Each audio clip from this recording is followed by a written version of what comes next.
এই বিএনপির ভাবমূর্তি নষ্ট করবার জন্য নানা রকম ঘটনা ঘটায়। এই ঘটনাটি বাস্তবিক অর্থে কি সেটা নিয়ে আমরা পরীক্ষা নিরীক্ষা করছি এবং আমরা খোঁজ খবর নিচ্ছি, এবং ইতিমধ্যেই আমরা আমাদের কিছু নেতাকর্মীর নামে ব্যবস্থাও গ্রহণ করেছি। এবং এ পর্যন্ত সারা দেশে এই ধরনের যারা মিসক্রেন্টস আছে আমাদের দলে নামে, যারা নানা রকম অপকর্ম করছে, যারা বেশিরভাগ ক্ষেত্রেই দেখা গেছে এরা 5 তারিখের পর দলে ঢুকেছে, যাই হোক যারা করছে তাদের বিরুদ্ধে কিন্তু আমরা বিন্দু মাত্র বিলম্ব করছি না, আমরা সাথে সাথে ব্যবস্থা নিচ্ছি। হ্যাঁ, বিএনপির উপর যদি দোষারোপ করতে পারেন কেউ কেউ,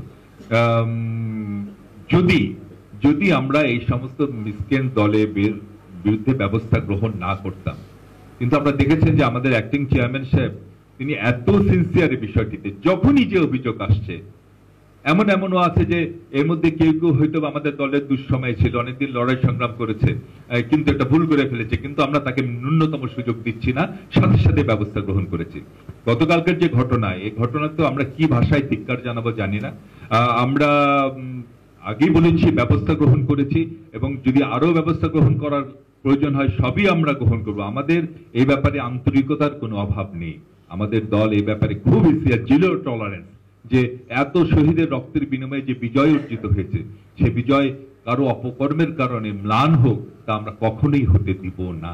এসি কেনার কথা ভাবছেন? ভিসা দিচ্ছে যে কোনো এসিতে 15% নিশ্চিত ছাড়। এছাড়াও থাকছে মানি ব্যাক গ্যারান্টি নিশ্চয়তা।